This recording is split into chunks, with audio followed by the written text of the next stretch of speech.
Hey there gang, and welcome to your very first SvelteKit tutorial.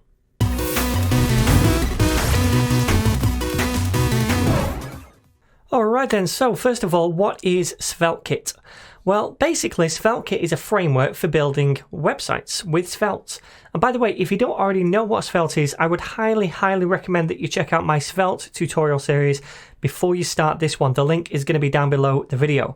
But in a nutshell, Svelte is a front-end JavaScript library for creating and managing user interfaces, similar to React and Vue.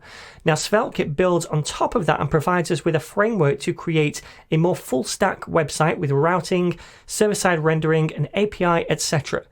Now, before SvelteKit was created, the way we did this was by using a framework called Sapper. So SvelteKit is like the updated, upgraded, and more unified version of Sapper.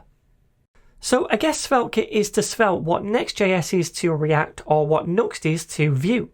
So whereas Svelte itself focuses just on the client-side rendering and the updating of the UI in the browser, just like React and Vue, instead SvelteKit adopts a combination of server-side rendering and client-side rendering to build really quick, high-performance dynamic websites, similar to how Next and Nuxt work with React and Vue. Now, there's a few benefits of using SvelteKit to build a website rather than just using Svelte on its own. First, like I already mentioned, it utilizes server-side rendering as well as client-side rendering in the browser. And that means that our initial request to the server for the website returns a fully rendered HTML page. And that in turn is better for SEO because it allows crawlers to read the full page content. Second, SvelteKit comes with a routing system fully baked into it, making it really easy to set up multiple pages and routes.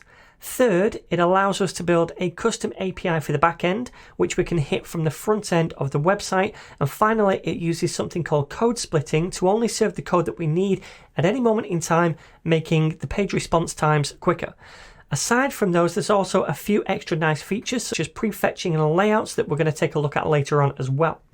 So these are all things you'd expect from a modern web framework, and there's similar features to other frameworks that I mentioned like Next and Nuxt.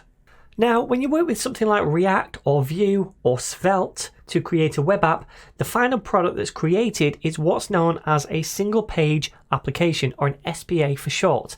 That means that only one HTML page is ever sent to the browser, and it would be a blank HTML page with no content on it whatsoever.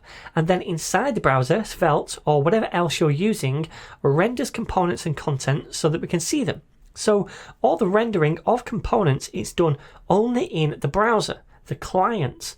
But when we work with SvelteKit, we have a combination of client-side rendering in the browser, but also server-side rendering as well.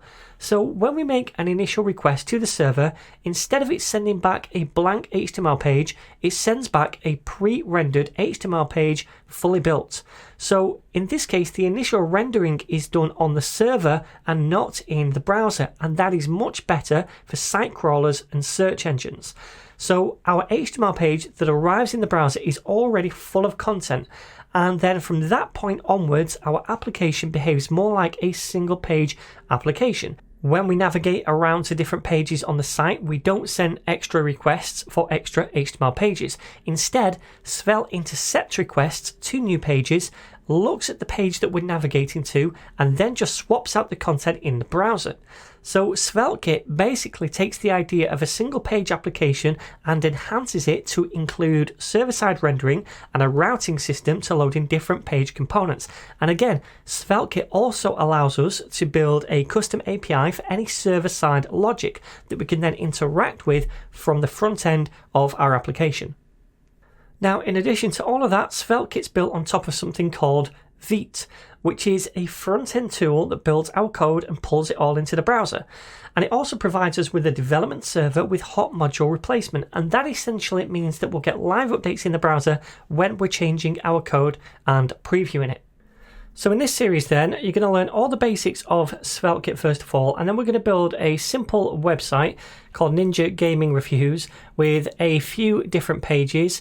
We have a home page, an about page, and also a view guides page, and this interacts with an API endpoint to fetch some data, and it lists all the data right here. When we click on one of these, then we see the details of that data as well. So a pretty retro looking site, and it's not overly complex, but it's going to teach you all the foundations of SvelteKit and a couple of more advanced features as well. And finally, like always, I've created course files for every single lesson in this series. They're all on this repo right here on GitHub, SvelteKit tutorial, so I'll leave the link to this down below the video.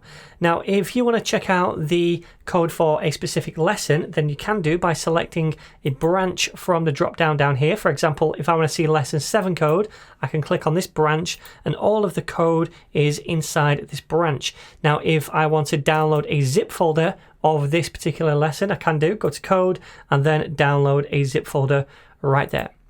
So then, my friends, that's your introduction to SvelteKit. Next up, we're going to create a brand new SvelteKit application. By the way, if you want to watch this entire course now without YouTube adverts, you can do. It's all up on the NetNinja website, netninja.dev. You can buy the course for $2 to get instant access to all of it, or you can sign up to NetNinja Pro and get instant access to all of my courses without adverts, as well as premium courses not found on YouTube, including my Udemy ones. That's $9 a month, and you can get your first month half price when you use this promo code right here. So I'm going to leave this link down below in the video description for you to sign up, and I really hope you enjoy this series, and please do not forget to share, subscribe and like the videos. That really helps a lot, and I'm going to see you in the very next lesson.